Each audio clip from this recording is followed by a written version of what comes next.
नमस्कार, आप देख रहे हैं एनबी न्यूज और मैं हूं आपके साथ चंद्रशेखर त्रिशूल। यूपी के मुजफ्फरनगर में सपा अध्यक्ष अखिलेश यादव और आरएलडी प्रमुख जयंत चौधरी ने साझा प्रेस कॉन्फ्रेंस की। प्रेस कॉन्फ्रेंस में जयंत चौधरी ने सपा आरएलडी गठबंधन की खूबियां गिनाई, जिसमें उन्होंने कहा कि अखिलेश यादव के पास विजन, कार्य करने की क्षमता और अनुभव है। इतना ही नहीं, जयंत ने कहा कि पूरी यूपी में आज अखिलेश यादव की ही धूम है, जबकि अखिलेश यादव ने कहा कि वह देरी से आने के लिए माफ़ी मांगते हैं। उनके हेलीकॉप्टर को आगे नहीं बढ़ने दिया गया। अखिलेश ने कहा कि चौधरी चरण सिंह ने जो रास्ता दिखाया, चौधरी अजीत सिंह और नेताजी ने जिस सरकार को जगाया, उस विरासत को वह जयंत चौधरी के साथ मिलकर आगे बढ़ा रहे हैं। हालांकि इस दौरान जयंत चौधरी ने इशारों में बीजेपी पर तंज भी कस दिया। जयंत ने कहा कि बहुत लोगों को संशय था कि संगम होगा कि नहीं, लेकिन संगम हो चुका है। आपको बता दें कि बीजेपी ने जयंत चौधरी को खुला आमंत्रण दिया था बीजेपी में जाने के लिए, लेकिन जयंत ने सपा गठबंधन से अलग होने से इनकार कर दिया। फिलहाल जयंत और अखिलेश एक साथ जरूर चल रहे हैं, लेकिन ये जोड़ी आगामी चुनाव में कितनी कारगर साबित होगी, ये तो आने वाला चुनाव परिणाम ही तय करेगा।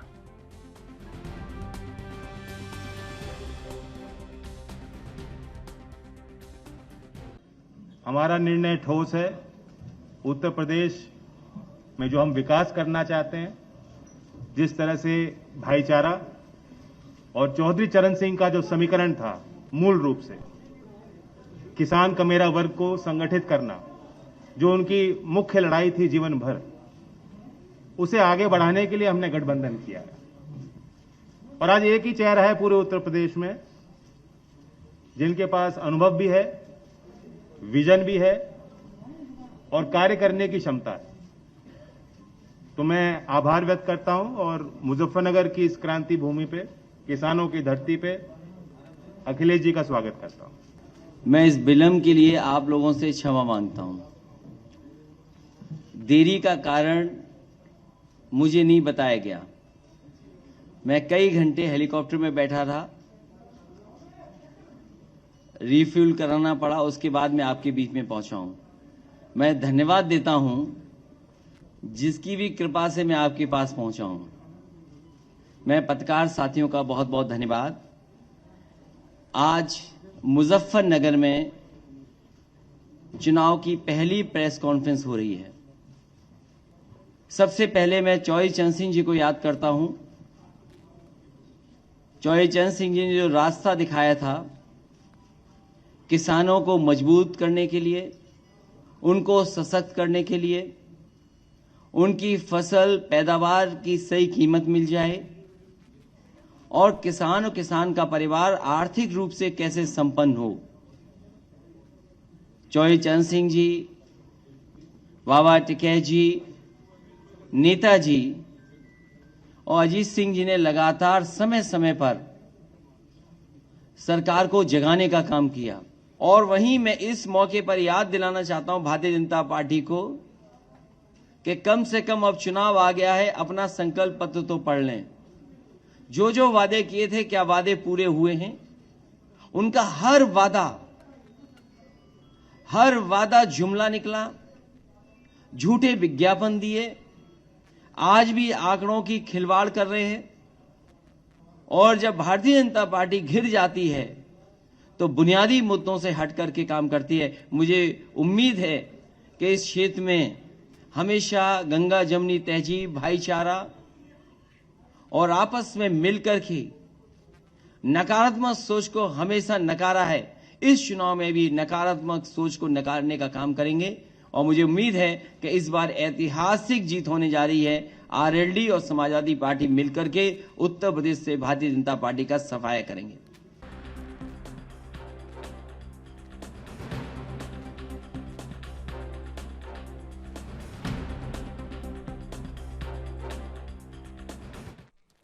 और इसी मुद्दे पर आज चर्चा करेंगे। हमारे साथ इस समय मेहमान जुड़े हुए हैं। हिमांशु वाजपेयी, समाजवादी पार्टी से।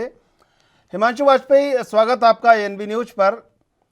हिमांशु वाजपेयी, आज हेलीकॉप्टर लेट करवा दिया गया, रोकने का प्रयास हुआ, लेकिन रुक नहीं पा रहे हैं आप? देखिए, रोकने का प्रयास जो किया जा रहा है ये पूरा प्रदेश और पूरा देश का है। हम्म, हम लोग आज स्थिति ये है कि भारतीय जनता पार्टी हम्म, के लगभग आधे से ज्यादा प्रत्याशी ऐसे हैं हम्म, जो अपने चुनावी क्षेत्रों में जाने से डर रहे हैं। हम्म, एक विधायक जी का तो अभी वीडियो वायरल हुआ था जिसमें वो अपनी क्षेत्र की जनता से माफी मांगते हुए देखे गए हैं। हम्म, राजनाथ जी खुद बयान दे रहे हैं, वो बयान भी सबने सुना है। हम्म, तो सीधी सी और स्पष्ट सी जनता का ये संदेश भारतीय जनता पार्टी को प्राप्त हो चुका है और उनको अब समझ जाना चाहिए कि उनके झूठ का घड़ा, जुमलों का घड़ा अब पूरी तरीके से भर चुका है और उत्तर प्रदेश की जनता अब उनके किसी भी जाल में धर्म के नाम पर या जाति के नाम पर फेंके गए जाल में फंसने वाली नहीं है। अब उत्तर प्रदेश की जनता मुद्दों पर वोट करेगी, चाहे वो मुद्दे किसानों से जुड़े हों, चाहे नौजवानों से जुड़े हों। अभी आपने देखा किस क्रूरता के साथ प्रयागराज में नौजवानों को पीटा गया। ऐसा लग रहा था जैसे किसी आतंकी गिरोह को पुलिस ने पकड़ लिया है और उनके साथ इतनी बर्बरता, इतनी क्रूरता, इस हद तक क्रूरता जिसको हम लोग देख भी नहीं सकते थे। और उन नौजवानों को सोचिए जिन्होंने उस पीड़ा को झेला है, उस प्रताड़ना को झेला होगा। तो भारतीय जनता पार्टी अब पूरी तरीके से ये समझ चुकी है कि उत्तर प्रदेश में उनका खेल खत्म हो चुका है। अब वो दूसरे स्तर की राजनीति करने लगे हैं कि राष्ट्रीय अध्यक्ष अखिलेश यादव जी अगर कहीं जाते हैं तो उनकी सभाएं कैसे लेट कराई जाए, कैसे हेलीकॉप्टर रोक लिया जाए। और आज राष्ट्रीय अध्यक्ष जी ने स्वयं पत्रकार साथियों को इस बात के लिए आभार प्रकट किया कि कहीं ना कहीं आप ही लोग आज आवाज बने हैं जिसकी वजह से मेरा हेलीकॉप्टर या मुझे मुजफ्फरनगर आने की इजाजत मिली है। तो ये चीजें अगर चुनाव में इस स्तर तक उतरने की नौबत आती है तो स्पष्ट सी बात है और साफ साफ संदेश है कि भारतीय जनता पार्टी कहीं ना कहीं अपनी हार को स्वीकार कर चुकी है उत्तर प्रदेश में। और इसीलिए अब इस प्रकार की हरकतें और इस प्रकार के छिछोरे प्रयास भारतीय जनता पार्टी के द्वारा किए जा रहे हैं। इंदुकांत दीक्षित जी हमारे साथ जुड़ चुके हैं, राजनीतिक विश्लेषक वरिष्ठ पत्रकार। इंदुकांत दीक्षित जी, स्वागत आपका एनबी न्यूज पर। इंदुकांत जी, ये जो लाठियां बरसाई जा रही हैं, ये जो संयुक्त साझा प्रेस कॉन्फ्रेंस है, हेलीकॉप्टर लेट हो रहे हैं, इन सब का परिणाम क्या है अंततोगत्वा?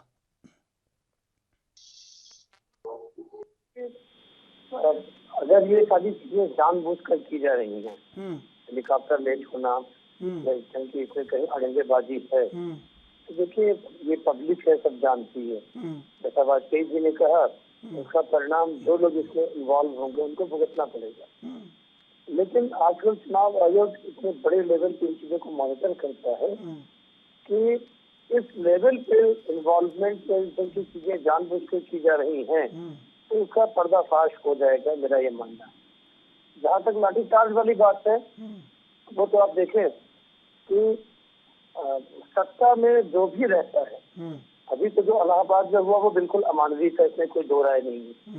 क्योंकि ऐसी कहानियां आप देखें अंग्रेजों के समय की हम लोग पढ़ते थे कि पुलिस जब आती थी तो घरों में घुसकर लोगों को उठा के मारती थी, बटों से मारती थी, दरवाजे तोड़कर निकाल लेती थी। तो इनमें जिनका भी इन्वॉल्वमेंट है वो बिल्कुल ही अमानवीय है और ये सचमुच में सत्ता का बहुत ही बदरूप चेहरा है।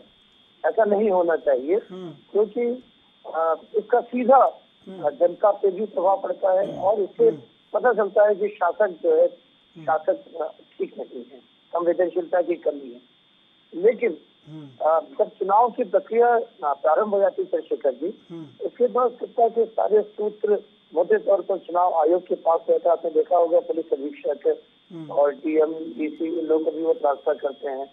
लेकिन जो सत्ताधारी पार्टी होती है, क्योंकि कार्यभार सरकार उनके हाथ में होती है, तो कुछ न कुछ जो एक जो हायरार्की होती है एडमिनिस्ट्रेशन की, वो भी दोनों तरफ से इंस्ट्रक्शंस लेते रहते हैं। लेकिन आम कानून व्यवस्था की स्थिति में अगर कोई ऐसी गड़बड़ियां होती हैं तो उससे सत्ता में जो अभी है, जैसे जो भाजपा की सरकार उत्तर प्रदेश में, अपने दामन को पूरी तरह से बचा नहीं सकते हैं और उनको जांच करके, जैसा उनके उप मुख्यमंत्री केशव प्रसाद मौर्य जी का ट्वीट आया था उसी दिन, जांच करके इमीडिएटली एक्शन लेना चाहिए यदि वो सरकार सही मायने में चला रहे। इंदुकांत जी, कई बार ऐसे भी देखा गया है कि कर्मचारी चुनाव हरवा देते हैं, पुलिस चुनाव हरवा देती है, बहुत सारे उदाहरण हैं, आपके भी सामने आए होंगे। एक तो मारा, बट उठा उठा के मारा, वीडियो भी बना दिया और वीडियो बना के रिलीज भी कर दिया। और जांच हो रही होगी अंदर से कौन कौन इसमें मिला हुआ है, किस किस ने बट उठा के मारा छात्रों को। लेकिन और मारा तो फिर वीडियो बनाने की क्या ज़रूरत थी। लेकिन कई बार देखा है मैंने, बहुत सारे चुनाव मैंने भी देखे हैं बड़े नज़दीक से, कई बार कर्मचारी और पुलिस भी चुनाव हरवा देते हैं। तो कहीं ऐसा तो नहीं है कि कहीं कर्मचारियों में भी एक रोष रहा हो कि कुछ ऐसी कोई लाल फीताशाही राजनीतिक रूप से रही हो कि उन्होंने इस तरह का कृत्य किया कि वीडियो बना दिया। मैं आरोप नहीं लगा रहा हूँ, लेकिन मैंने देखा है राजनीति में कि चुनाव से पहले कर्मचारी भी अपना खेला खेल लेते हैं। और ये वीडियो जिस तरह बना, और ऐसा लगा कि किसी दस्यु सरगना, किसी आतंकी सरगना को ढूंढ रहे हैं उसमें, वो महज निरीह छात्र नहीं, उसमें कोई और भी छुपा हुआ हो उनके पीछे, पीठ के पीछे। शेखर जी, आपकी आशंका बिल्कुल ठीक है, ये निर्मूल नहीं है। और मैंने ये देखा है पत्रकार के नाते कई जगहों पे चुनाव कवर करते समय कि जो कर्मचारी या जो पुलिस अधिकारी या प्रशासनिक अधिकारी तत्कालीन सत्ता से अगर वो दुखी रहते हैं, परेशान रहते हैं, तो ऐसे मौके की तलाश में भी रहते हैं। इसका एक और उदाहरण मैं आपको दूंगा। एक बार काशी विश्वनाथ में दर्शन करने में गया था, तो वहाँ पे कुछ पुलिस वालों ने कुछ लोगों से बड़ी बदतमीजी की। आमतौर पर धार्मिक स्थानों में जहाँ भीड़ होती है ऐसा होता है। तो मैंने पूछा कि भाई ऐसा बिना किसी परिचय के ऐसा क्यों कर रहे हैं, तो उसने बहुत अच्छे समझी बात नहीं की। फिर बाद में हमने कुछ उनके अधिकारियों से बात की तो लोगों ने बताया कि इसको थाने से हटा करके मंदिर परिसर में सुरक्षा में ट्रांसफर कर दिया गया 3-4 महीने पहले। और कई लोगों से इससे पैरवी की हमें वापस थाने भेज दिया जाए, तो लोगों ने कहा कि यहाँ तो कम से कम 1-2 साल तुम्हें रहना पड़ेगा। अब आप जानते हैं कि मंदिर की सुरक्षा में अगर तैनाती है तो भगवान के दर्शन का, भगवान के पुण्य का लाभ मिल सकता है, लेकिन जो सब्जी का और तमाम पॉकेट खर्च का बाहर से खर्चा निकलता है सिपाहियों का, वो तो मिलना मुश्किल है। तो उनको ये बताया गया उनके साथियों द्वारा कि अगर आप यहाँ कुछ लोगों के साथ जो खासतौर से अच्छे लोग हो, उनके साथ अगर तुम इस तरह के व्यवहार करोगे, इसकी रिपोर्ट होगी तो जल्दी से वापस यहाँ से हटा दिए जाओगे, तो कहीं ना कहीं इससे बेहतर पोस्टिंग होगी। तो अगर इज्जत की भावनाएं भी होती है लोगों की, आप सोचे इतना अच्छा अवसर मिला कि काशी विश्वनाथ में भगवान की सेवा में रहे कुछ दिन, जो कुछ पाप होगा वो भी कट जाएगा। लेकिन आप जानबूझ के लोगों से दुर्व्यवहार कर रहे हो। नहीं तो बाहर क्या है लोगों से हिंदुकान जी, वो मंदिर में दर्शन करने जाए उससे पहले उनको ये भी तो लगे कि पाप किया तो है, कम से कम बहुत सारा पाप इकट्ठा तो हो गया हो, तभी तो रहे। हिमांशु वाजपेयी जी, आपने भी देखा होगा ये सत्ता के बहुत खेल होते हैं, और सत्ता के खेल में अधिकारी ये सोचता रहता है आने दो एक दिन हमारा भी दिन, ऐसा लाठी बजाएंगे जो सरकार हिला देंगे। और ऐसा हुआ है, जिस तरह उन छात्रों को मारा गया है, ऐसा आदेश रहा होगा, ये बड़ा विचारणीय है। देखिए, आदेश तो आपने इस सरकार जब से उत्तर प्रदेश में योगी आदित्यनाथ के नेतृत्व में सरकार बनी है, तब से आपने लगातार देखा होगा कि नौजवान छात्र, चाहे वो 69,000 शिक्षक भर्ती वाले रहे हो, चाहे एम्बुलेंस चलाने वाले ड्राइवर रहे हो, तमाम जिसने भी अपनी आवाज उठाने का प्रयास किया या अपना हक मांगने का प्रयास किया, चाहे शांतिपूर्ण ढंग से किया हो। अभी आपको कुछ ही पिछले महीने की घटना आपको संज्ञान में होगी, हम और आप आपके चैनल पर डिबेट में बैठे थे जब 69,000 शिक्षक अभ्यर्थी कैंडल मार्च निकाल रहे थे शांतिपूर्वक, तब उनको लखनऊ की सड़कों पर किस बर्बरता के साथ ये पूरे देश में और पूरे प्रदेश, तो ये जो अब हो रहा है ये होता है किसी भी, चाहे पुलिस हो चाहे कोई भी अधिकारी हो, उसको अगर आप सीमा से अधिक अधिकार दे देंगे। अब अगर आप ठोको नीति पे चलेंगे तो वो तो साहब जिसको पाएगा उसको ठोकेगा ही। अब ठोकने में चाहे सामने छात्र हो, चाहे महिलाएं हो, चाहे माँ बहनें हो, वो देखने में उनको गवारा नहीं है, वो देखना भूल जाते हैं। तो उसी का नतीजा है, जिस प्रकार पुलिस को पूरी तरीके स्वतंत्र किया गया, उसी का परिणाम सामने है। भाई, नौजवानों के साथ आप हॉस्टल में घुसकर बंदूक की बटों से दरवाजे तोड़ रहे हैं, दरवाजे हिला रहे हैं, उनको घसीट कर पीट रहे हैं, मार रहे हैं, वो रो रहे हैं, अपने रक्षा की भीख मांग रहे हैं आपसे, सब कुछ कह रहे हैं, लेकिन उसके बाद इतनी क्रूरता कि किसी का हाथ फटा हुआ है, किसी के पूरे पीठ पर लेके निशान बटे हैं। तो इस प्रकार रोजगार उत्तर प्रदेश सरकार दे रही है छात्रों को, नौजवानों को, आओ हमारी पुलिस आपको रोजगार देने के लिए तैयार बैठी है। उसी का ये परिणाम है कि आज छात्र सड़कों पर पिट रहे हैं और जवान और नौजवान दोनों सामने हैं। ठीक है, लेकिन अब थोड़ा पश्चिमी उत्तर प्रदेश चल पड़ते हैं, क्योंकि पश्चिमी उत्तर प्रदेश में जो चल रहा है, हो रहा है, वो अब क्या हो रहा है, ये सब नरेश टिकैत अलग बोल रहे हैं, राकेश टिकैत अलग बोल रहे हैं, लेकिन अब काफ़ी संशय बना हुआ था बीजेपी के प्रपोजल के बाद, लेकिन जयंत चौधरी ने कहा कि मैं चवन्नी नहीं जो पलट जाऊं, और उन्होंने सिक्का बन के बताया और कलदार डॉलर बन के बताया, और आज जो घोषणा की कि बिल्कुल पश्चिमी उत्तर प्रदेश में ठोक के चुनाव लड़ा जाएगा। इंदुकांत जी, इस सियासत में एक हम भी नया शब्द निकाल लेते हैं, बहुत सारे लोग शब्द निकाल रहे हैं, नए नए शब्द सृजित हो रहे हैं राजनीति में। इस सियासत में बहुत गुलेलबाजी चल रही है वहाँ उत्तर प्रदेश में, हर कोई गुलेलबाजी कर रहा है, जहाँ जिसको जैसे निशाना लगा मार दिया। तो ये निशाना, ये जो गुलेलबाजी चल रही है, इससे कोई फ़ायदा होगा या ऐसे ही है सब, ये कहीं हेरा फेरी है कि मतदाता भ्रमित हो जाएगा इस गुलेलबाजी में? जनता जानती है ये जो, अगर जो आपने अच्छा शब्द का उपयोग किया, जो गुलेलबाजी या जो चालबाजी या जो चाले करते हुए लोग दिखते हैं, इसका बहुत फर्क नहीं पड़ने वाला है। आप देखें, चाहे पश्चिमी उत्तर प्रदेश हो चाहे उत्तर प्रदेश के कोई भी हिस्से, यहाँ पे पूरे 5 वर्ष जो योगी आदित्यनाथ जी की सरकार चली है, इसमें जो भी जन मुद्दे आए हैं सामने, जिनसे जनता की परेशानी रही है, जैसे कोविड पीरियड में लोग परेशान थे ऑक्सीजन के सिलेंडर के लिए, या जो लोग काम करने वाले जो मजदूर थे या नौकरी पेशा लोग थे बाहर, दूसरे राज्यों से, गुजरात से, महाराष्ट्र से वापस आ रहे थे, दक्षिण भारत से, तमिलनाडु से, उनकी जो परेशानियां थी, उस समय कौन लोग जनता के साथ खड़े थे, सरकार ने उनके साथ क्या इंसाफ किया, नहीं किया, ये सारी चीजें जनता के अंतर्मन में, उनकी स्मृतियों में पूरी तरह से बची हुई बातें तो जनता ने एक्सेस कर रखा है।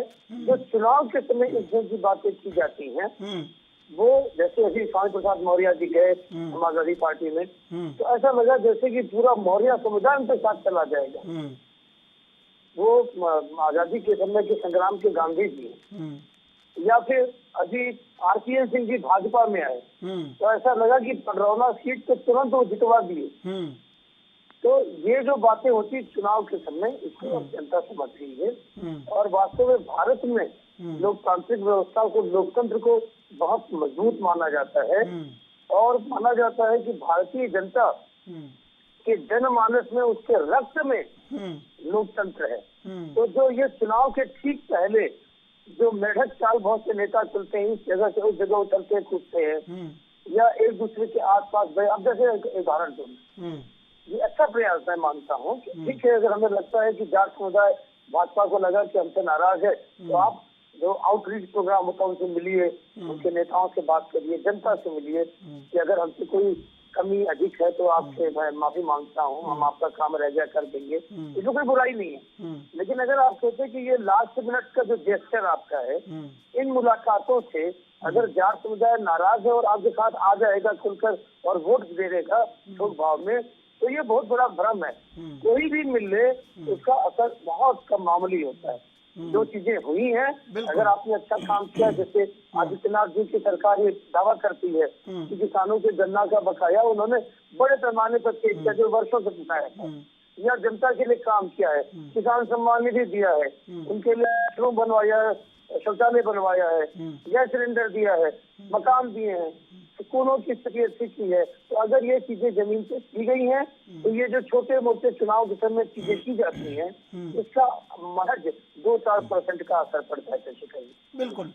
वीरपाल सिंह जी जुड़ चुके हैं हमारे संग बीजेपी से। वीरपाल सिंह जी, स्वागत आपका एनबी न्यूज पर।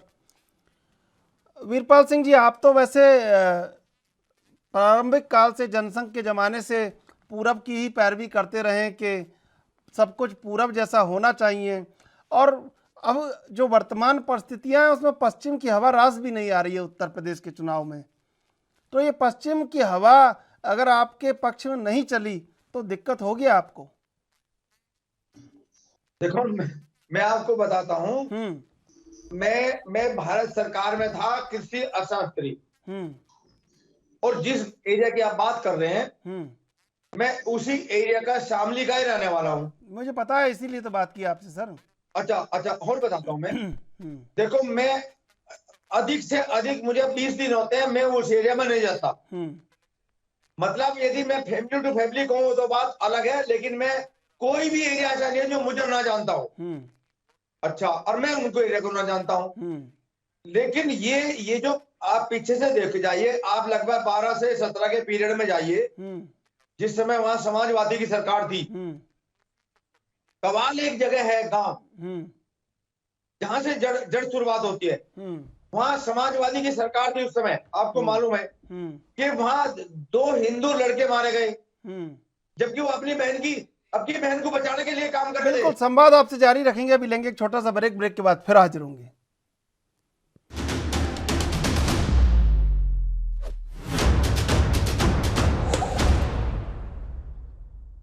ब्रेक के बाद एक बार फिर हाजिर है। हम चलेंगे वीरपाल सिंह के पास। वीरपाल जी, आप अपनी बात रख रहे थे। चंद्रशेखर जी, मैं आपको जैसे आपके दर्शकों को बताना चाहूंगा कि देखो 2013 में जब मुजफ्फरनगर में एक कवाल गांव है, वहां पे झगड़ा हुआ और यूपी में समाजवादी की सरकार थी। यदि यूपी में, मैं ये कहना चाहूंगा, शायद समाजवादी की सरकार ना होती तो गांव का झगड़ा ना होता और इतना पूरी यूपी को प्रभावित ना करता। ये मैं आपको बताना चाहूंगा, क्योंकि जैसे कि आपको मालूम है, सभी को मालूम है कि वे एक विशेष वर्ग को सपोर्ट करते हैं। आप इस चुनाव में भी देख रहे होंगे, उस समय जब ये झगड़ा हुआ तो कुछ वहां जिसको आप जाट कह रहे हैं या किसान कह रहे हैं, उन लोगों ने समाजवादी की सरकार होने के कारण आजम खान ने इन लोगों को तो पकड़वाया, और जिन लोगों ने झगड़ा किया था वो मारे थे, दोनों बच्चे, दोनों भाई, उनको छुटवाया। और हमारे एरिया में जितने भी 18 साल से ऊपर के जवान लड़के या आदमी थे, वो सारे प्लान करके थे 1 महीने के लिए, 1-2 महीने के लिए। मतलब इतना आतंक मच गया था कि सबको पकड़ के जेल में दूसरे थे। किसानों को, वो तब की, वहां के लोगों को तब की बहुत याद है वो बात। लेकिन यहाँ तो, अच्छा, अब देख ली, यहाँ तो हिमाचल वाजपेयी बैठे हैं प्रवक्ता के रूप में। 1% बताता हूँ मैं, अब 1% की बात पाता हूँ मैं। देखो, आपको मालूम है 1 साल तक किसानों का आंदोलन चला। उसके कारण थोड़ी एंटी इनकम्बेंसी जरूर थी, लेकिन गृह मंत्री सड़क पर आए, खुद रोड पे घूमे। अब अभी 3 दिन पहले हमारे दिल्ली में एक MP साहब हैं, उनकी कोठी में 253 लोग उस एरिया के आए जो लीडिंग किसान थे, और उनको सबको कहा कि भाई ऐसे ऐसे बात है, आप बताओ नाराज होगा, बताओ किस बात से नाराज है।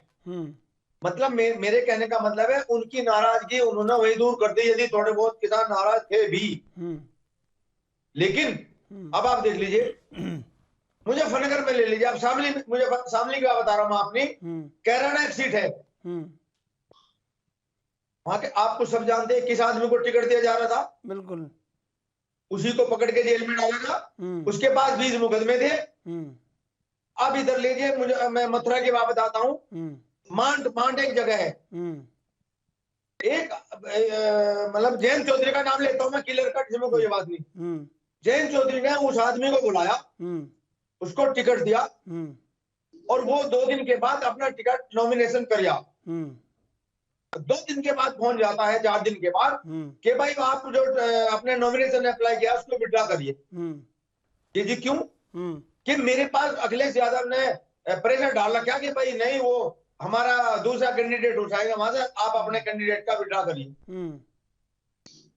और ऐसी बातें और भी हैं, आप सुन भी रहे होंगे, मुझे फोन करके सुन लीजिए कि यदि मार्च से तो, जब जाट लोग लगातार वहां पे, वीरपाल जी, मार्च से तो लगातार बड़े बड़े दिग्गजों को हरा के और लगातार अनवरत रूप से जीत रहे हैं श्याम सुंदर शर्मा। कौन कह रहा? हेलो जी, श्याम सुंदर शर्मा जीत ही रहे ना वहां से। कौन कह रहा? पिछली बार कौन विधायक था मार्ट में? मान में जो भी था, वो तो सिर्फ पिछली बार भी बीजेपी की आवाज थी, लेकिन वो 300 वोट से हारा था खुली। नहीं नहीं, आप घूमते हैं मार्ट में, कौन विधायक था पिछली बार? नहीं, मांड का मैं नाम भूल गया, उसका क्या है अभी श्याम तो था, सुंदर, श्याम सुंदर शर्मा। अब के बाद किसको पर्चा दिया था जैन चौधरी ने? नहीं, श्याम सुंदर नौहार। शर्मा। नौहार और करके कुछ है, उसको बड़ी किसको पर्चा दिया? बड़ी राजनीतिक विरासत की सीट बना रखा है श्याम सुंदर शर्मा ने। चलिए मैं आऊंगा आपके पास। हिमांशु वाजपेयी, देखिए ये मुजफ्फरनगर का दाग आपके ऊपर लगता रहता है हमेशा, अब इसको छुड़ाएंगे कैसे? छुड़ाने की कोशिश तो की है, गुलाम गौस खान के देखिए पैर सर, छू लिए थे जयंत चौधरी ने, और स्थितियां पलट गई सारी किसान आंदोलन से ही। तो आपको लग रहा है कहीं वहां पे कि बढ़त बनाए हुए हैं आप?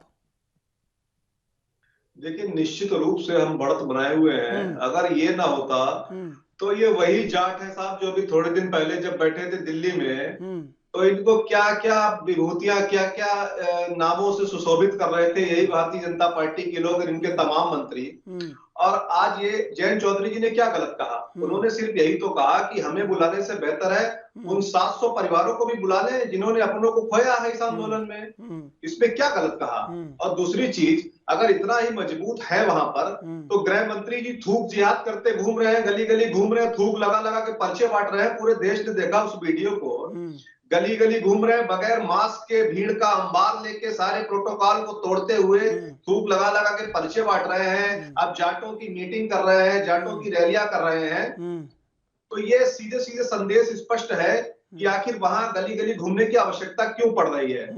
अब दूसरी बात मैं आपको बता दूं, क्लासिफाइड हो जाएगा ना वोट। आपने क्लासिफाइड करने की शुरुआत की थी वोट, और उन्होंने उसको अंजाम दिया है। आप क्लासिफाइड कर रहे थे वोट को, ये वोट हमारा है, वो वोट उनका है, तो उनने उसको आगे बढ़ा दिया। हिमांशु जी, इसमें क्या बुरा है? मैं उसी बात पे आ रहा हूँ। हमने कभी क्लासिफाइड वोट को नहीं किया, ना हमने कभी 80% और 20% का बयान जारी किया।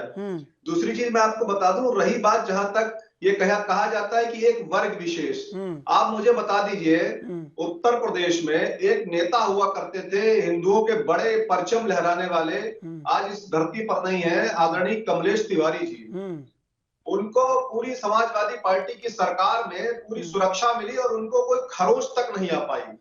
लेकिन 2019 में योगी आदित्यनाथ की सरकार में उनकी निर्ममता से, बेरहमी से हत्या कर दी गई।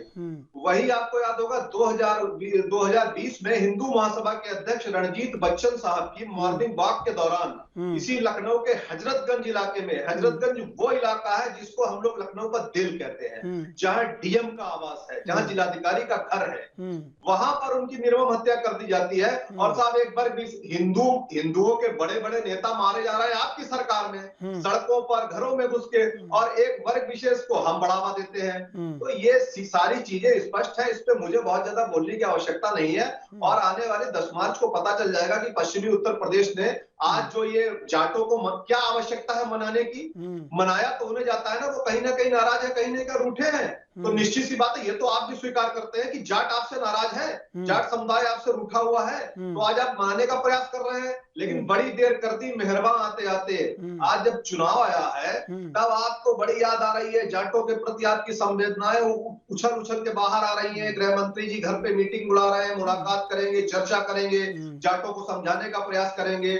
ये अगर पहले आपने जाटों को समझाया होता तो ये न्याय संगत था, हम भी उसको स्वीकार करते कि आप सरकार में हैं और सरकार के लिए सभी एक समान है, आप जाटों से वार्ता कर रहे हैं। लेकिन ये वार्ता तब जब उत्तर प्रदेश में चुनाव है, तो ये तो सीधा सीधा स्पष्ट संदेश है कि पश्चिमी उत्तर प्रदेश में आपकी जमीन खसक चुकी है, आपके पांव उखड़ चुके हैं, उनको जमाने के लिए, जमीन को फिर से तैयार करने के लिए प्रयास हो रहे हैं, लेकिन अब बहुत देर हो चुकी है। और जाट अपने ऊपर किए गए अत्याचार को, अपने 700 से ज्यादा लोगों की शहादत को किसी भी कीमत पर भूलने वाला नहीं है।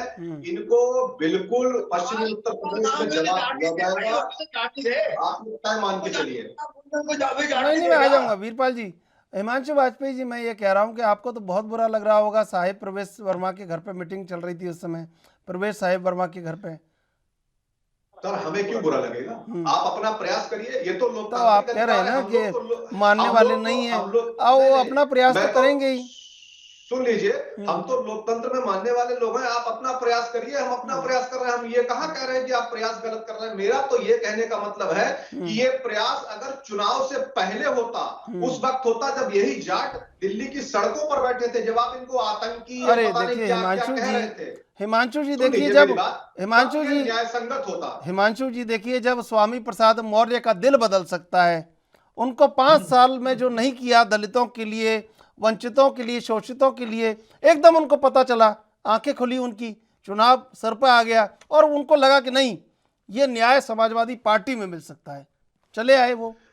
ये राजनीतिक घटनाएं हैं, ये अवाम की पीड़ा और राजनीतिक घटनाएं, ये दोनों अलग अलग दिशा की बातें हैं। नहीं चंद्रशेखर जी 5 साल तक तो खुद तो मलाई का दूध पीते रहे और जनता की बेचारी गरीब जनता की कोई याद नहीं आई। लेकिन अरे सर, वो आप ही के कटोरे में से पी रहे थे दूध, आप ही की भगवानी में से पी रहे थे मलाई वालाई का जो कटोरा। उस जनता की, उस गरीब जनता की क्यों नहीं याद आई उनको? अब कैसे याद आई उनको? नहीं, आपने भी तो बात है ना, आपने भी सर उस मैं बताता हूँ, आपने भी सत्ता की कढ़ाई में, आपने भी सत्ता की कढ़ाई में उन्हें चमचा चलाने दिया और मलाई निकालने दी, दोष आपका भी है। सर जब पश्चिमी उत्तर प्रदेश में आपके प्रत्याशी भगाया जा रहा है, पब्लिक को जब नहीं दिया जा रहा है, तब आप जाटों को समझाने निकले हैं। जिस सरकार के उप मुख्यमंत्री को उसकी विधानसभा क्षेत्र में भगाया जाता हो, दौड़ाया जाता हो, गालियां दी जाती हो, पूरा वीडियो पूरे देश और मैं ठीक है, मैं आऊंगा वीरपाल जी मैं आऊंगा आपके पास। इंदुकांत जी, ये जो एकदम मन का बदल जाना और नीतियों का तय होना, और सियासत बड़ी अजीब चीज़ है, और उत्तर प्रदेश का चुनाव आया तो लगा कि थोड़ी रोचकता है, बाकी एक बड़ा नैराश्य सा छा गया था। एक ही तरह की सियासत चल रही है, एक दबा कुचला वर्ग है सियासत में, एक बड़ा प्रभुत्वशाली वर्ग है, दो ही वर्ग रह गए थे। लेकिन उत्तर प्रदेश के चुनाव ने थोड़ी रोचकता पैदा की है। बीजेपी को भी थोड़ा भागदौड़ करना पड़ रहा है, पर्चे वर्चे बांटने पड़ रहे हैं, थोड़ा मजमा सजाना पड़ रहा है, तो ये ठीक है, रोचकता बने रहना चाहिए राजनीति में। क्या मानना है आपका? ठीक है चंद्रशेखर जी, देखिए मैं हिमांशु वाजपेयी जी की इस बात से सहमत हूँ कि अगर भाजपा को या सत्ताधारी लोगों को लगता था कि जाट समुदाय से उनकी कोई दूरी बनी है, चाहे किसान आंदोलन के नाम से या जिस भी कारण से, तो अगर उन्हें मनाना था या उनसे बातचीत करनी थी, तो ये चुनाव आने के पहले की जा सकती थी। भाई, आपकी डबल इंजन की सरकार थी, केंद्र में भी सरकार, राज्य में भी सरकार, किसने रोका था? राकेश टिकैत तो लगातार इसी बात को लेकर दुखी और मीडिया पे हम लोगों से लगातार यही कहते रहते थे कि हम मिलना चाहते हैं, बात करना चाहते हैं सरकार से। सरकार हमसे बात नहीं, सरकार ने, प्रधानमंत्री ने जितने भी किसानों के विधेयक थे तीनों, उनको वापस लेने की भी घोषणा की, तो वो एक तरफा घोषणा लगभग थी। अगर मेरा स्वयं मानना है कि वो बुला लेते हैं नेताओं को, नेता लोगों की भी तो अपनी नेतागिरी होती है, कुछ तो हकीकत की लड़ाई होती है, नेतागिरी भी होती है। सात संघ के चुनाव से लेकर के आप केंद्र के चुनाव तक देखें, अगर कोई नेता किसी मुद्दे को लेकर जनता के या अपने समर्थकों के सड़क पे है, तो वो चाहता है कि हम दिखे भी लोगों की नजरों में कि हमने बातचीत किया था, मामला चलता। प्रधानमंत्री जी ने तो एक तरफा घोषणा कर दी, बेचारे नेता टेंट में बैठे रह गए, तो इसका भी प्रभाव पड़ता था। वो नाराजगी आपने इसमें बनाई। राकेश टिकैत ने तो खुलेआम बोला कि हम तो नहीं मानते, हमसे तो कोई बातचीत नहीं की गई। उन्होंने अपनी ये क्लेश को कई बार मीडिया चैनल्स में बोला कि हमसे तो बात तक नहीं किया, ऐसे क्या खामी थी हमारे में। तो आप अभी 2 महीने पहले, 1.5 महीने पहले बात नहीं करते हैं और एक तरफा घोषणा करते हैं, चाहे वो किसान के हित में या अहित में, जो है वो तो जनता तय करेगी। लेकिन दूसरी तरफ आप घर घर जाकर के गृह मंत्री मिल रहे हैं, लोगों को बुला रहे हैं, ये 2 महीने पहले किया जाता तो ऐसा थोड़े कि अजूबा चुनाव बीच में आ गया। लेकिन मेरा एक चीज और मानना है कि ये जो जाट के नाम से किसान की बात की जाती है, ये कहीं न कहीं लोगों का भ्रम है। सारे जाट किसान आंदोलन की जो बात कर रही थी, उनके साथ अगर होते तो पश्चिमी उत्तर प्रदेश में स्थितियां सामान्य नहीं होती और केवल जो सीमा पर दिल्ली के किसान बैठे थे टेंट लगा करके, वहीं तक ये आंदोलन नहीं रहता। इसकी आग पूरे पश्चिमी उत्तर प्रदेश और मध्य उत्तर प्रदेश तक ये चीजें होती। तो जो प्रधानमंत्री ने या केंद्र सरकार ने प्रारंभ में कहा था कि ये जो किसान के लिए लाए गए हैं नए कानून तीनों, ये उनके हित में है। ज्यादातर किसानों के 90% किसानों के हित में है। जो बड़े किसान हैं, जो इन जगहों पे मंडियों में लाभ उठाते हैं, जिनका एक तरह से कब्जा होता है, सिर्फ वही 10 से 15% किसान, चाहे वो पंजाब के, हरियाणा के या पश्चिमी उत्तर प्रदेश के, उन लोगों का इसमें इंटरेस्ट इन्वॉल्व है। अगर ये हकीकत है, और मैं भी ये मानता हूँ कि इसमें कुछ न कुछ हकीकत तो है, क्योंकि मंडियों में छोटे किसानों को परेशान होते हुए और अपने किसान गन्ना लेके जाते थे तो मिलों में, जो प्राइवेट मिल्स हैं, सरकारी मिल में मिली भगत करके उनको बोल दिया जाता था कि आप खड़े रहिए। अब बेचारा जो किसान बैलगाड़ी पे गन्ना लेके गया है, वो तो रास्ता देखता है, कोई 10 रुपए लेके, 100 रुपए लेके हमारी गाड़ी को अंदर करके हमारा गन्ना तोलवा दे, हमें रसीद दे दे। उस रसीद लेने के लिए 3-3 दिन लाइनों में किसान बेचारा रहता था। तो अगर उसे एक और मौका मिलता है कहीं पे अपनी चीजों को बेचने का या उसके विपणन का, तो इसमें कोई बुराई नहीं है। और मैं तो आपको याद दिलाना कि इसका सबसे धुर विरोध किसानों के साथ किसी ने किया तो कांग्रेस पार्टी ने राष्ट्रीय स्तर पे करने की कोशिश की, इसको एक राष्ट्रीय मुद्दा बनाने का प्रयास किया। और 2019 के चुनाव में जो अपने घोषणा पत्र था कांग्रेस का, उसमें ये मुद्दा लिखित तौर पे है कि यही काम हम करेंगे। मैंने तो इस बात को पूछ लिया एक पूर्व केंद्रीय मंत्री से कांग्रेस के, तो वो भड़क गए संवाददाता सम्मेलन में। जब हमने उनको दिखाया लिखित तौर पे क्वेश्चन वाइज, तो उनके पास कोई जवाब नहीं था। तो ये जो कहा जा रहा है कि सारे जाट नाराज हैं और वो बिल्कुल एकतरफा भाजपा के खिलाफ है, ये भ्रम है। हाँ, लेकिन ये जो गृह मंत्री जी ठीक कह रहे थे, वाजपेयी जी की घर घर जाके पर्चा बांट रहे हैं, ये 2 महीने पहले किसान आंदोलन खत्म करने के पहले नेताओं को बुला के बात करके किया होता तो शायद ये दिन नहीं देखने पड़ते होंगे। ठीक है। वीरपाल सिंह जी, देखिए, वीरपाल सिंह जी सुन रहे हैं आप? वीरपाल सिंह जी, आवाज आ रही है आपको मेरी? हाँ जी, हाँ जी, आ रही। वीरपाल सिंह जी, देखिए, जब 2014 में आप चुनाव जीते थे केंद्र का, और कुछ लोग हमने ये भी कहते सुने कि भाई कांग्रेस, बीजेपी नहीं जीती है, कांग्रेस बुरी तरह से हारी है, ये भी कहते सुना कई लोगों को। और बीजेपी में भी एक बड़ा बदलाव ये आया है कि एक पहले खांटी कार्यकर्ता हुआ करता था, आजकल जो ये डिजिटल कार्यकर्ता है आपका, इसका ये जो डिजिटल वाली पीढ़ी है, इसका आगे आपको नुकसान पता चलेगा। लेकिन अब वर्तमान दौर में स्थिति ये है कि पश्चिम में तो आपको चुनौती है, ये मानना पड़ेगा आपको। आप तो डिजिटल वाला कार्यकर्ता कह रहे हैं, इनको डिजिटल सही जिले से हो रही है। अदर पार्टी को के डिजिटल के द्वारा इतने परफेक्ट है, ऐसे काम कर रहे हैं। और देखो, जैसे अभी हमारे इंद्रकांत जी कह रहे थे, मैं अभी आपको दिखाना चाहूंगा कि जिस दिन ये 3 बिल पास हुए ना किसान के, उस दिन राकेश टिकैत बाहर आए, संवाददाता सम्मेलन में ये कहा कि हमारे पिताजी से लेकर के अब तक किसानों की इतनी बड़ी मांग थी और आज हमारी मांग पूरी होगी। बल्कि मैं वो कटिंग भी आपको दिखाना चाहूंगा अभी टीवी पे। कोई जरूरत नहीं है सर, देखिए वो तो बड़े करिश्माई व्यक्तित्व के धनी है, कब रायते को खीर कर दें और कब खीर को रायता कर दें पता नहीं चलता।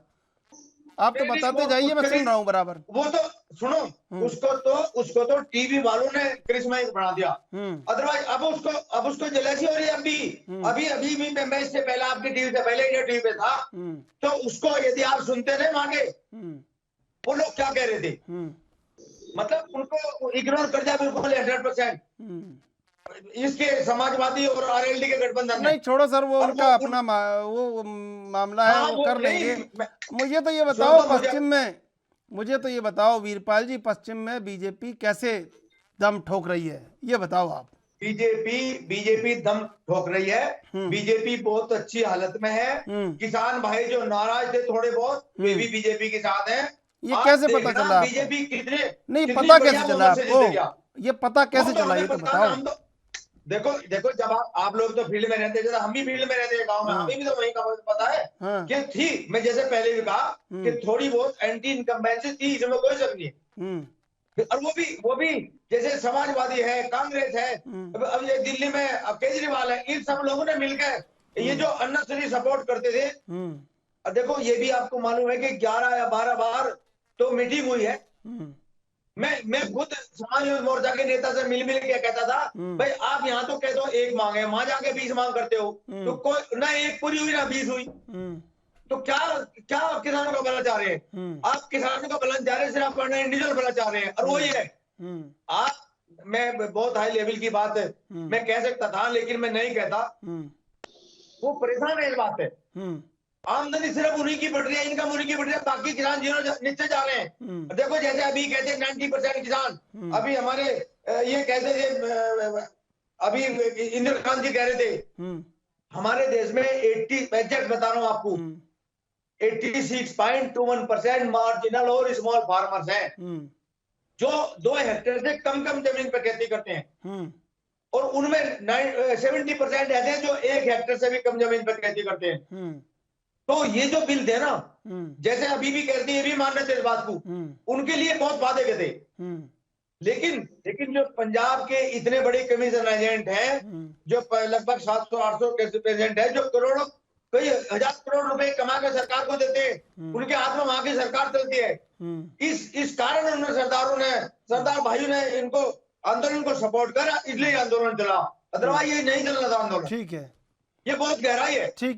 ठीक है हिमांशु वाजपेयी जी, देखिए ये बताइए कि वहाँ पर जयंत चौधरी हैं और वहाँ पर अखिलेश यादव पहुँचे और दोनों ने एकजुटता बताई है। अब एकजुटता तो देखिए सियासी होती है, सब पता नहीं है, राजनीति में जो वर्तमान है वही सत्य है। उस राजनीति में कोई किसी का स्थायी मित्र नहीं है और कोई किसी का स्थायी शत्रु नहीं है।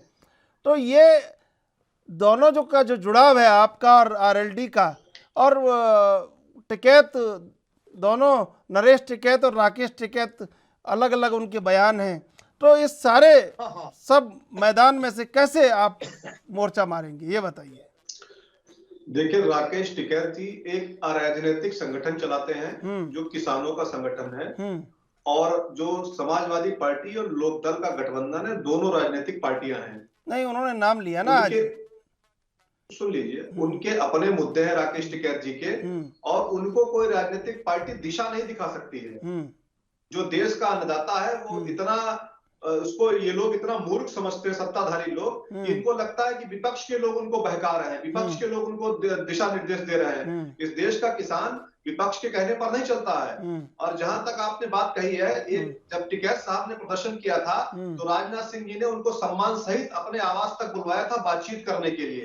एक वो दौर भी था इस देश में। लेकिन आज जब वही किसान बैठे हैं तो आपने बात करी, उस वक्त आपने बात करना क्यों नहीं जरूरी समझा? मैं तो एक सीधी सी बात पूछता हूँ कि इतना प्रेम अगर था, इतना सम्मान अगर किसानों या जाटों के प्रति था, तो उस वक्त आपने संवाद क्यों नहीं स्थापित किया? उस वक्त उनकी समस्याओं को क्यों नहीं सुना? उस वक्त इसी प्रकार से सब मीटिंगें क्यों नहीं बुलाई? ऐसे ही मीटिंग बुलाते, वो अपनी बात रखते, अपनी बात कहते, और इतना ही सम्मान था तो उनकी बात को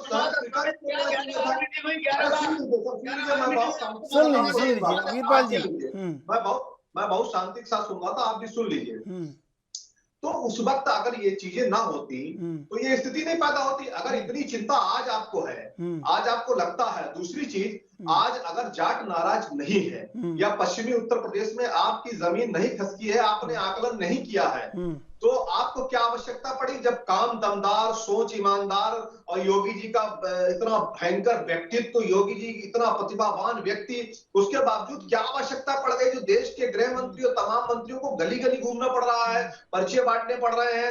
एक या तो ये कह दीजिए कि योगी जी के कार्यकाल में आपको स्वयं विश्वास नहीं रहा, योगी जी की योग्यता पर आपको स्वयं विश्वास नहीं है, इसलिए दिल्ली के मंत्रियों को मोर्चा संभालना पड़ रहा है, या स्पष्ट बात इसको स्वीकार करिए कि कहीं ना कहीं जाट समुदाय में और किसानों में विशेष रूप से आपके प्रति नाराजगी है, आपके प्रति असंतोष है, और वो नाराजगी और वो असंतोष आपके क्रियाकलापों से उत्पन्न हुआ है, आपके राजनीतिक कुकर्मों से उत्पन्न हुआ है। अब आप उसको ढकने पोंछने का, गांव में कहावत होती है कि लीपा पोती कर रहे हैं। अब लीपा पोती का दौर चला गया, अब लीपा पोती का समय नहीं रह गया है। ठीक है, बिल्कुल। इंदुकांत जी, एक भारतीय जनमानस की बहुत बड़ी कमजोरी है कि बड़ा भावुक होता है। अंत समय भी कोई पहुंच जाए दरवाजे पर हाथ जोड़कर तो कहीं ना कहीं मान सम्मान रख देता है, और बीजेपी ये सब करने में माहिर है। तो कैसे लगता है कि ये जो भावुक होना जनमानस का और बीजेपी का अपना दांवपेच, तो ये आपको कैसे लगता है कि ये जो स्विंग वोटर नाम का एक वोटर होता है जो अंत समय में कहीं पूरे चुनाव को पलट देता है, तो ये स्विंग वोटर और ये भावुक जनमानस, ये पूरे विश्लेषण को आप बताइए कि ये उत्तर प्रदेश के सियासी परिप्रेक्ष्य में ये सब हो रहा है आजकल। जो अभी बात कह रहे थे वीरपाल जी, और साथ में वाजपेयी जी ने जो जवाब दिया उसके परिप्रेक्ष्य में एक बड़ा प्रसिद्ध गाना है हिंदी फिल्मों का, उसकी 4 लाइनें आपको पहले बताना चाहूंगा। देखिए, राजनीतिक में लोग जो हैं उनके बारे में ही खास तौर से ये पंक्तियां हैं, बड़ा सूट करता है। क्या मिलिए ऐसे लोगों से जिनकी फितरत छिपी रहे, नकली चेहरा सामने आए, असली सूरत छिपी रहे।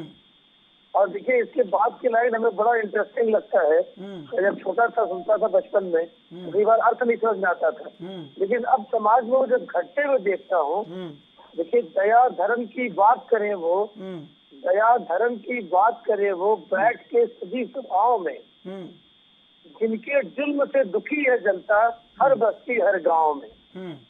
तो देखिए, जिनकी फितरत छिपी हुई है और नकली चेहरा सामने है, असली सूरत छिपी हुई है, उनकी बात आप क्या करेंगे? और ये नहीं है कि वो भाजपा में है या सपा में है या कांग्रेस में है या बसपा में। ये हमारे देश में जो खासतौर से भारत में मैं बता रहा हूँ, दुनिया में भी है, लेकिन भारत में ये बहुत ज्यादा देखने को मिलता है कि जो राजनीतिक में लोग हैं उनके ऊपर ये बिल्कुल सूट करता है कि उनकी असली फितरत छिपी हुई है और नकली चेहरा सामने है, असली सूरत छिपी हुई है। बिल्कुल। लेकिन जो आपने अभी बात कही कि अपने को प्रेजेंट करने में माहिर है भाजपा, ये बिल्कुल ठीक बात आप कह रहे हैं। भाजपा ही नहीं, सभी दल हैं, लेकिन आजकल ये माना जाता है, जो विपक्षी आरोप भी लगाते हैं कि इवेंट मैनेजमेंट में भाजपा तेज है। देखिए, मैं व्यक्तिगत तौर पर मानता हूँ चंद्रशेखर जी कि उत्तर प्रदेश में कई क्षेत्रों में, कई सेक्टर्स में भाजपा की सरकार ने बहुत सारे काम किए हैं, खासतौर से इंफ्रास्ट्रक्चरल डेवलपमेंट में। ये मेरा व्यक्तिगत मानना, मैंने देखा है जमीन पे जाकर के।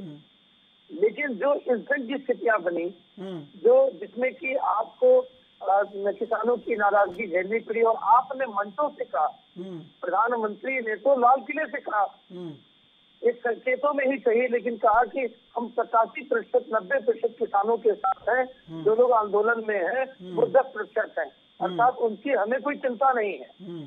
और 15 अगस्त और आज का दिन आप घर घर जा रहे हैं, तो ये कहीं ना कहीं एक स्ट्रेटेजिक फेलियर है, मैं ये मानता हूँ। Strategic failure. लेकिन जो अभी मुलाकात की जा रही है जाट नेताओं से, लोगों से बात की जा रही है, देखिए, ठीक है कि कह दिया इन्होंने चौधरी साहब ने कि नहीं, हम कोई चवन्नी नेता नहीं कि पलट जाएंगे, लेकिन जब एक इन्विटेशन जाता है गृह मंत्री की तरफ से, या ऐसे जेस्चर्स जाते हैं पब्लिक में, मीडिया में सब जगह आ गया, जनता सुन रही है, सिर्फ पश्चिम उत्तर प्रदेश नहीं, 5 राज्यों में लोग सुन रहे हैं जहाँ जहाँ चुनाव हो रहे हैं। और उसके बाद जाट नेताओं से मुलाकात हुई, वो उनके साथ खुश रहे, दुखी रहे, मीटिंग में क्या हुआ ये कोई मायने नहीं रखता। जनता में ये मैसेज गया कि सरकार इतनी ताकतवर जो सरकार है केंद्र राज्य की, वो पहुंच रही है नेताओं के पास, अंतिम क्षण में बात कर रही है, इसका कुछ न कुछ लाभ उनको अवश्य मिलेगा।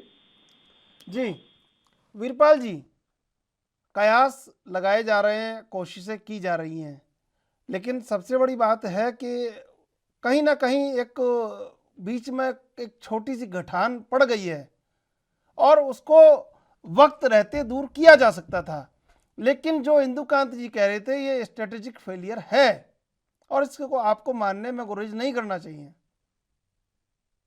नहीं, स्ट्रेटेजिक फेलियर मैं तो मानता नहीं बिल्कुल भी, नाम करे इस बात को। देखो, लेकिन आप बताओ, आप जो कह रहे हैं, जब तक ये आंदोलन चला 11 मीटिंग हुई, हर बार संयुक्त किसान मोर्चे के नेताओं को बुला, वो अलग अलग तरह की डिमांड बताते रहे। मतलब उनको ये भी कहा कि भाई आप अपने आधार से, जैसे कि तुम कह रहे हो ये 3 काले कानून है, आप बताओ एक एक कानून ले लो, उसमें कमी बताओ क्या क्या है, हम उसी को हटा रहे हैं। लेकिन तुम सिवा इस शब्द के नहीं, ये काले कानून है, इनको विड्रॉ करो बस। मतलब जब तक देखो अमेंडमेंट तो सब चीज में होता है, बस रिसर्च का मतलब होता है, रिसर्च में कभी भी इम्प्रूवमेंट मतलब खत्म नहीं होता, हर बार इम्प्रूवमेंट होता जाएगा, रिफाइन होता जाएगी चीज, मतलब हर चीज रिफाइन होती चली जाएगी। तो इसलिए उसमें भी हो सकता था, लेकिन चलो अल्टीमेटली देखो उन्हें किसान भाइयों का ध्यान रखते हुए और ये बात कहते हुए प्रधानमंत्री एक प्लेटफॉर्म पा रहे हैं और खुद कह रहे हैं कि भाई मैं अब किसान भाइयों को, अपने जो लिमिटेड किसान यहाँ बैठे थे उनको मैं समझा नहीं पाया या वे समझ नहीं पाए, लिहाजा मैं अपने किसान भाइयों के मतलब वफादारी को समझते हुए ये कानून विड्रॉ कर रहा हूँ। तो क्या ये इंसानियत नहीं है? देखिए मैं आपको एक बात बताता हूँ वीरपाल जी, हाँ, राजा का दायित्व होता है और किसी वैद्य का भी दायित्व होता है कि उंगली में कई जख्म है तो उंगली को ठीक किया जाए, काटना कोई विकल्प नहीं है और ये संस्कृति भी नहीं है भारत की। हम सुनिए वीरपाल जी, सुनिए, हम वसुदेव कुटुंबकम की परंपरा के लोग हैं, ठीक है, ठीक है। और वहां पे आप ये कह रहे हैं कि नहीं ये उंगली खराब हो चुकी है, इसका कोई इलाज नहीं है। तो मुझे ये लगता है इंदुकांत जी आप भी इसका जवाब रखिएगा कि मुझे लगता है कि कहीं ना कहीं आप इलाज को करने में या बीमारी को समझने में नाकामयाब हो रहे हैं। नहीं, अब मेरे से पूछ रहे हो ना? हाँ बिल्कुल आपसे पूछ रहा हूँ। हाँ नहीं, ये आप ठीक है, आपका अपना विचार है, ये सब अपने यही तो डेमोक्रेसी का आप अपने आधार से कह रहे हैं, हम अपने आधार से कह रहे हैं, ऐसा बिल्कुल नहीं है। बहुत गहराई में गए हैं, 70 बार प्रधानमंत्री ने कहा है मैं एक टूर सुनने के लिए बैठा हूँ, मैं तैयार हूँ, मैं हस्तक्षेप करने के लिए तैयार हूँ, ऐसा बिल्कुल नहीं था। ठीक है, ये बात मान लीजिए आप। मैं आ रहा हूँ आपके पास। हिमांशु वाजपेयी जी मैं आऊंगा 2 मिनट आपके पास।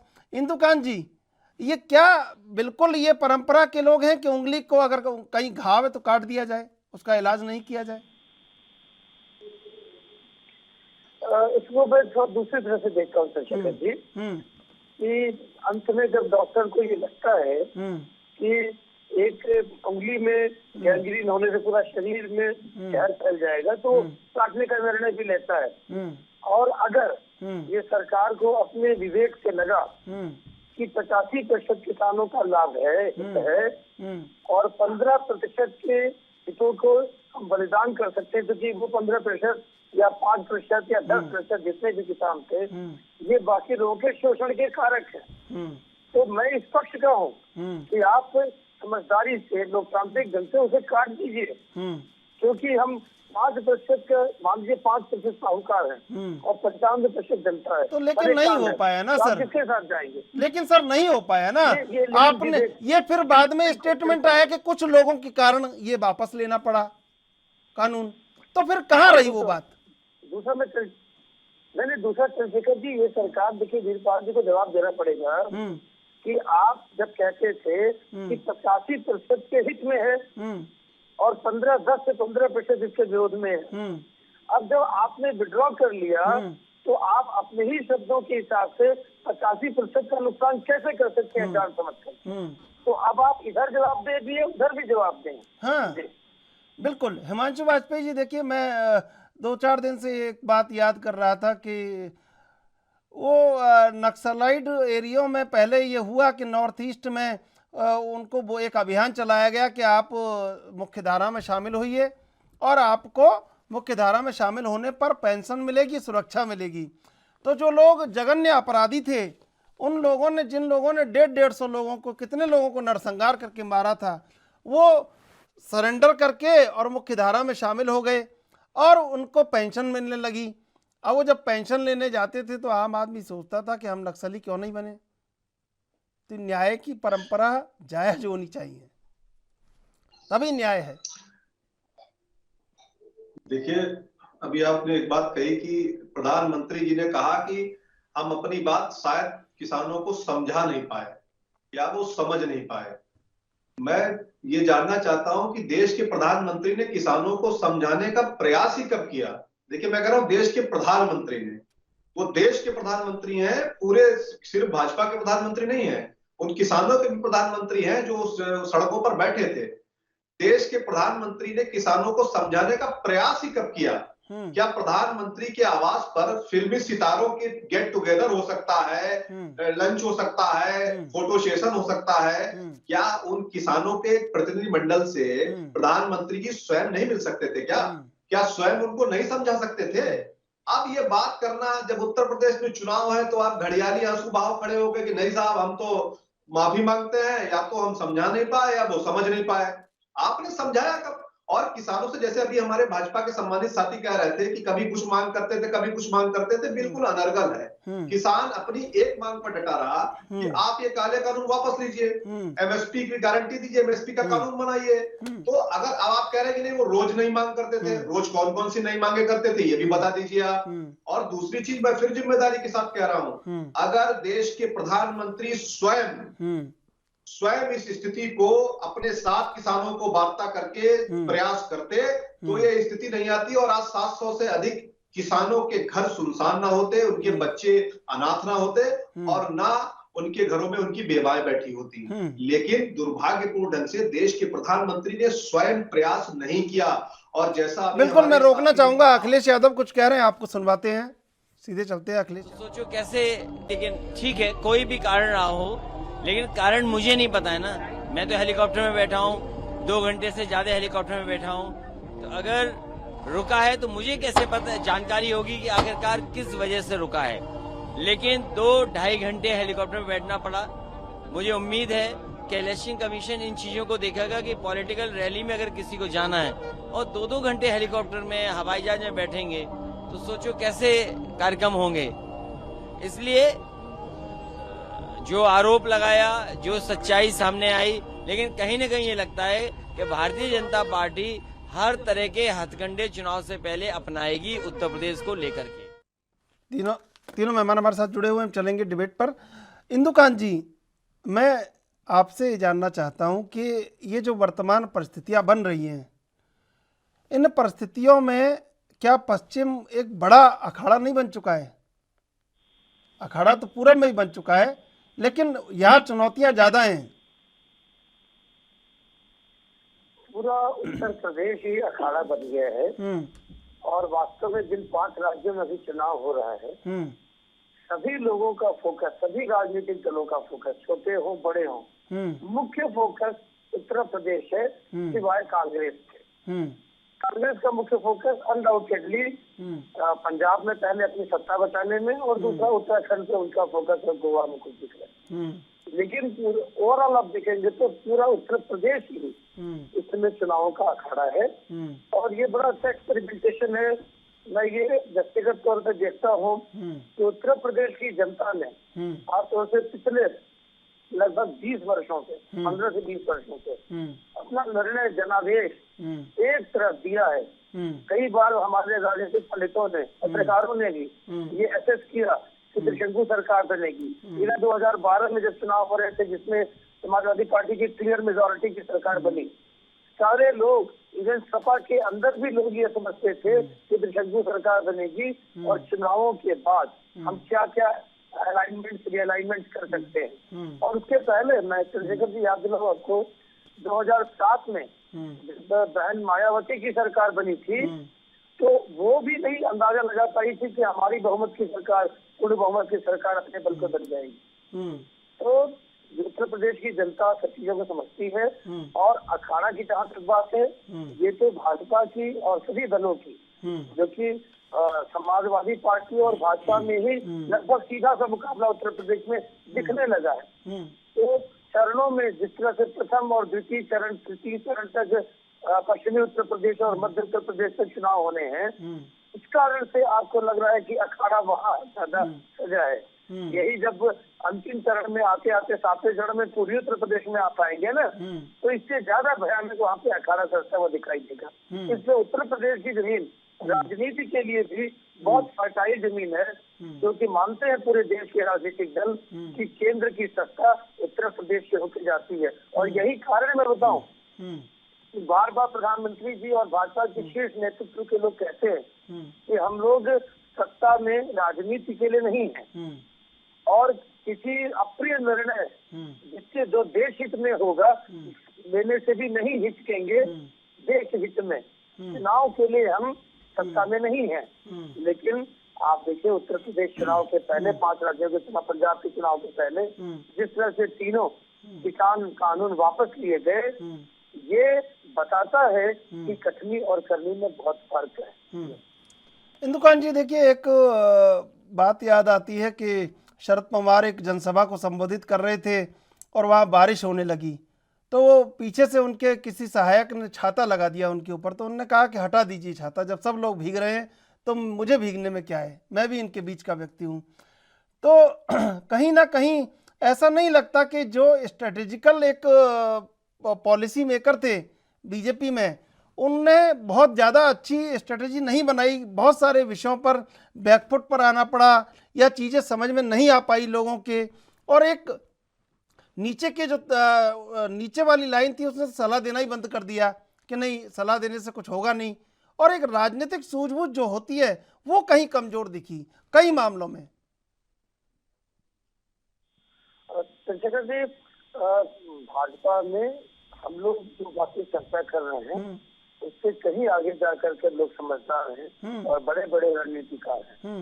कहीं चूक तो हो सकती है उनसे, लेकिन जिन मुद्दों पे हम चर्चा कर रहे हैं, मैं मानता हूं कि सिर्फ यही मुद्दे मुख्य नहीं है उत्तर प्रदेश के चुनाव में। आप देखिए जिस तरह से भाजपा ने कैराना में पलायन का मुद्दा उठाया, देखिए ऐसे मुद्दों को भी वो पकड़ रहे हैं। क्यों पकड़ रहे हैं? क्योंकि अब इन मुद्दों पे आपने देखा होगा समाजवादी पार्टी के कई नेताओं के बयान आए जो वहां से चुनाव लड़ रहे, खासतौर से उन लोगों के बयान आए कि नहीं जी यहाँ कभी कोई पलायन नहीं था।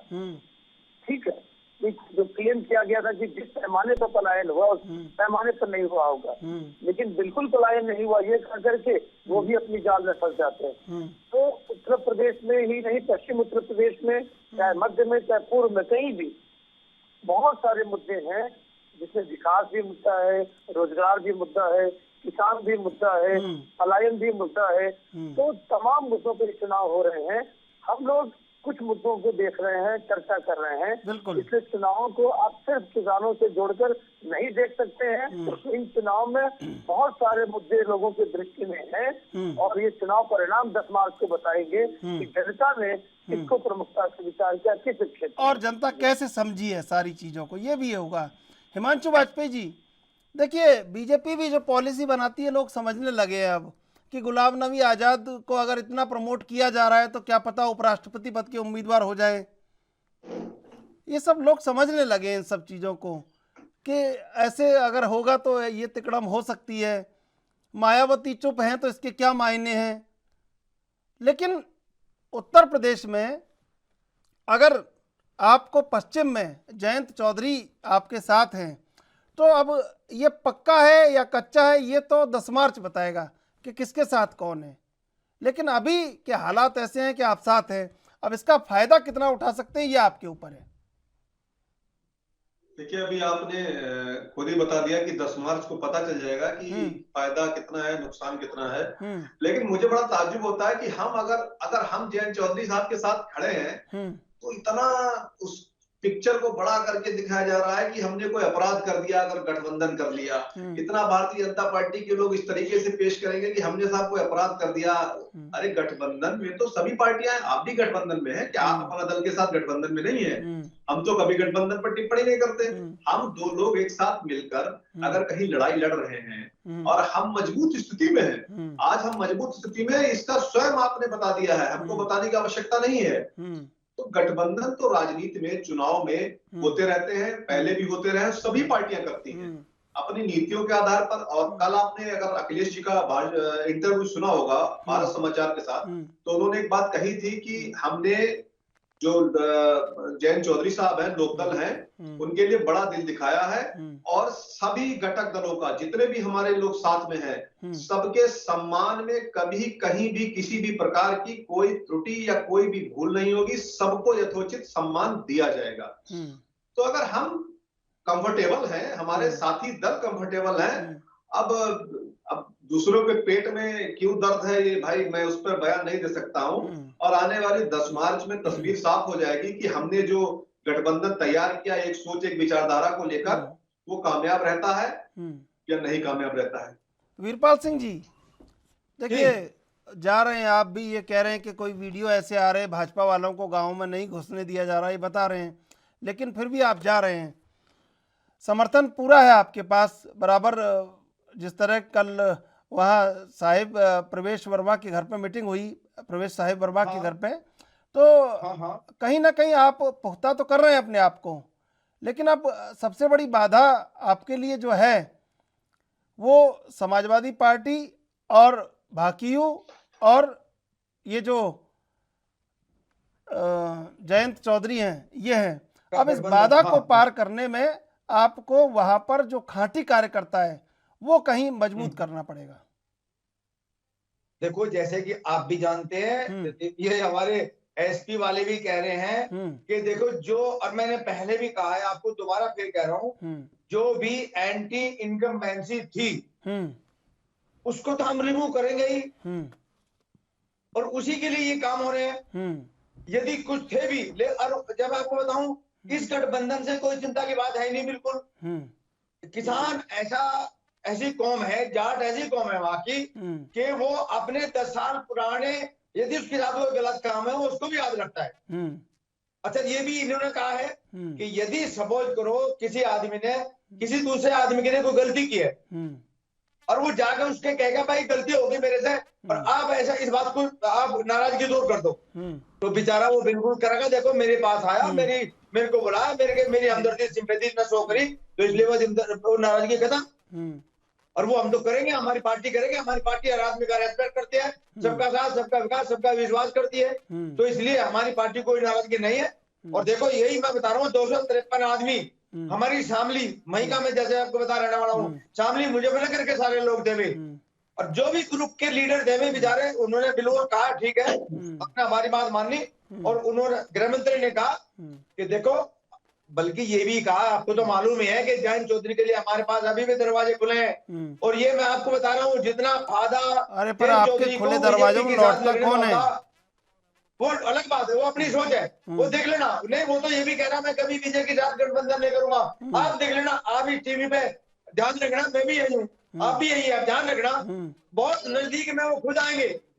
उनकी पुरानी प्रथा रही है कि जैसे, अब मैं ठीक है ज्यादा नहीं कहना चाहता हूँ, चलो ठीक है, अब ये पता है, ये मत खोलो, आपकी स्ट्रेटेजी अपने पास रखो, वरना फिर बाद में क्या।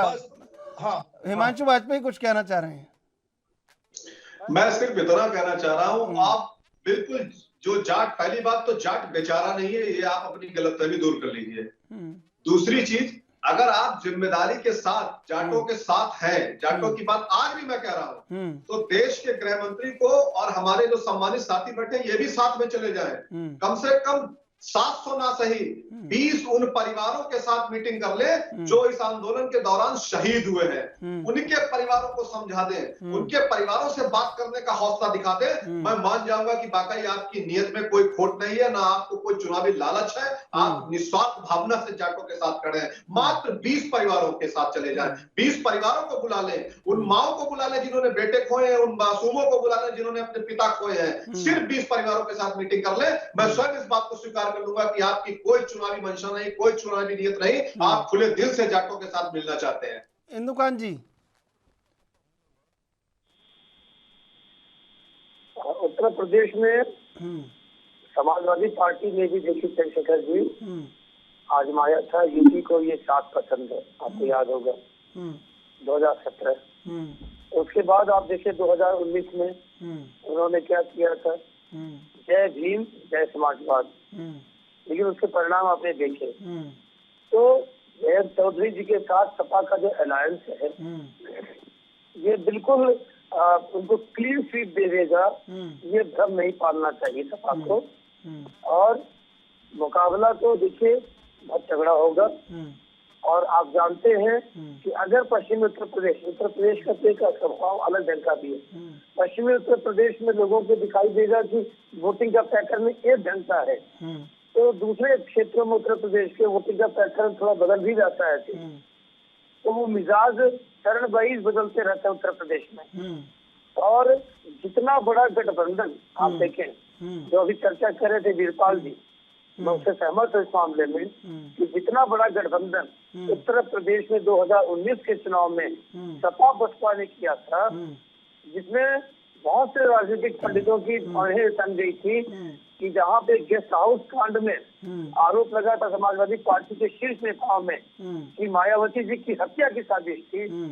और वो दल 1995 के बाद आप देखें कि 2019 में मुश्किल से 24 साल बाद एक साथ खड़े होकर चुनाव लड़े और चाचा भतीजा और बुआ मिलकर के चुनाव लड़े। अरे तो सर उसका परिणाम आप इतिहास में जाइए जरा इंदुकान जी, ये सलाह भी काशीराम ने दी थी मुलायम सिंह यादव को कि आप समाजवादी पार्टी बनाइए। आप अगर इतिहास को देखेंगे तो ये उन्हीं ने सलाह दी थी कि आप समाजवादी पार्टी बनाइए, बहुजन समाज पार्टी के अलावा एक और पार्टी बनाइए। लेकिन सिनर्जेटिक जब अलायंस नहीं होता है, दिल से नहीं मिलन या मुलाकात होती है, तो आप देखिए चुनाव परिणामों के तुरंत बाद क्या हुआ कि भाजपा ने 10 सीटें जीत ली और सपा जो है हाथ मलती रह गई। तो उसका बाहर क्या गया मैसेज ये गया कि भाजपा ने तो अपने वोट ट्रांसफर कराए लेकिन सपा ने नहीं ट्रांसफर कराए। तो और एक दूसरे पे लोगों ने लांछन लगाने शुरू कर दिए। जबकि आप देखें सत्ता में अलग थलग हो गए, आरजेडी और नीतीश कुमार की जदयू एकदम इसी ढंग की मुलाकात बिहार में 2015 में उनकी बनाए, लेकिन उन्होंने सिनर्जेटिक होकर लड़ा और सिनर्जेटिक होकर सरकार कुछ दिन चलाई।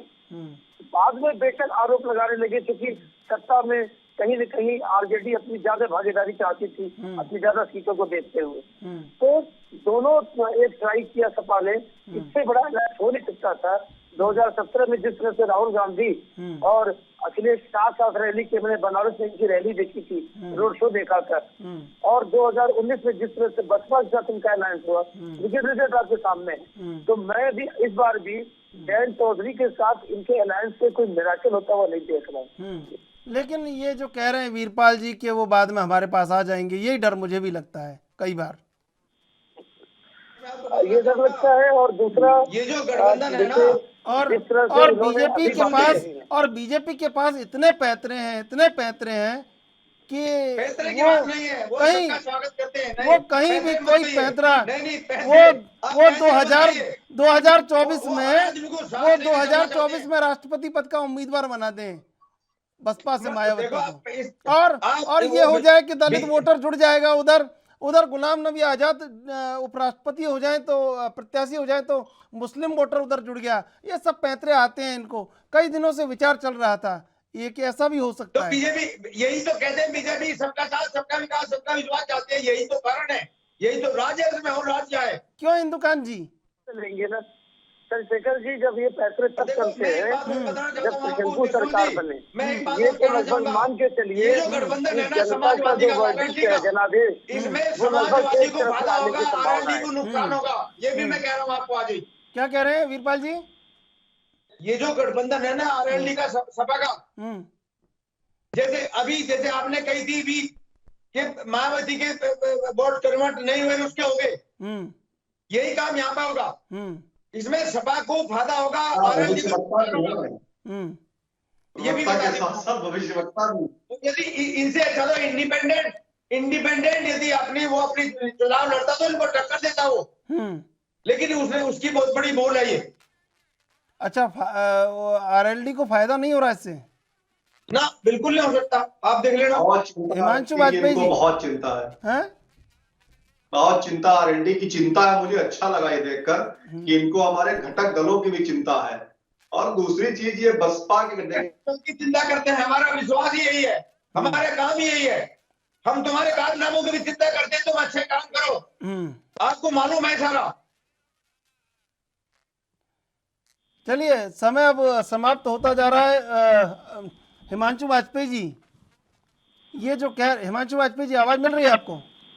हिमांशु वाजपेयी जी वो कह रहे हैं, वीरपाल जी बड़े आत्मविश्वास से कह रहे हैं, बहुत सारी चीज़ें समझते होंगे, खांटी कार्यकर्ता दिखाई दे रहे हैं, तो जमीन वमीन पे जुड़ के कुछ ना कुछ चल ही रहा होगा, तो डर नहीं है आपको कुछ? ये सब सुन रहे हैं आप? देखिए, हम जनता के बीच में अपने एक उद्देश्य के साथ, एक काम के साथ, एक संकल्प के साथ। और हमें हिसाब इनको जनता को देना है, हमें हिसाब नहीं जनता को देना है, इनको हिसाब जनता को देना है। और हम आज हर गांव में सम्मान के सहित हमारे हर एक प्रत्याशी को आम जनता सुन रही है, उसको पसंद कर रही है।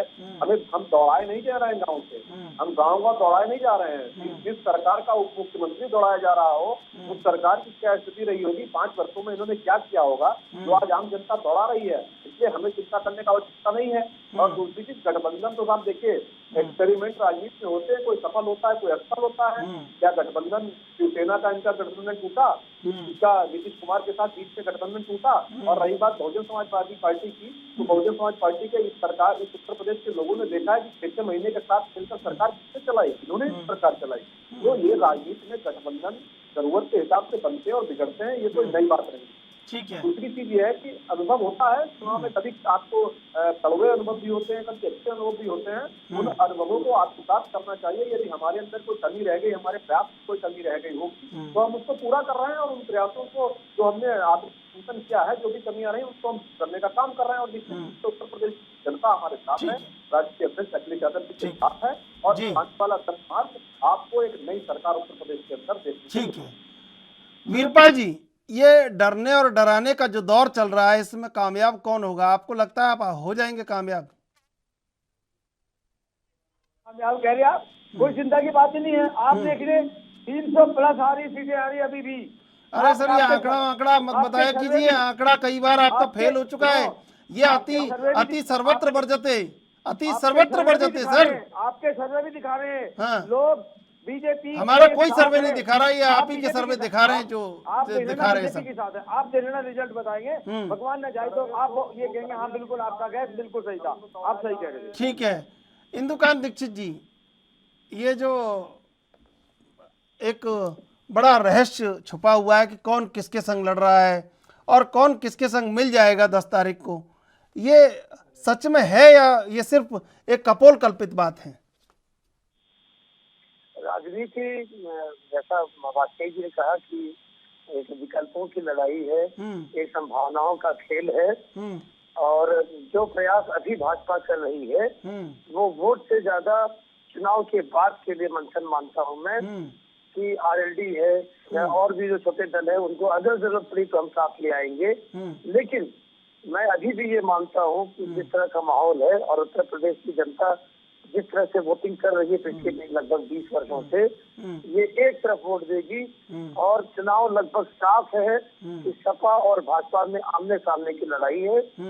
जनता ही तय कर देगी, ये सब की आवश्यकता नहीं पड़ेगी चंद्रशेखर जी कि ऊंट किस करवट बैठेगा।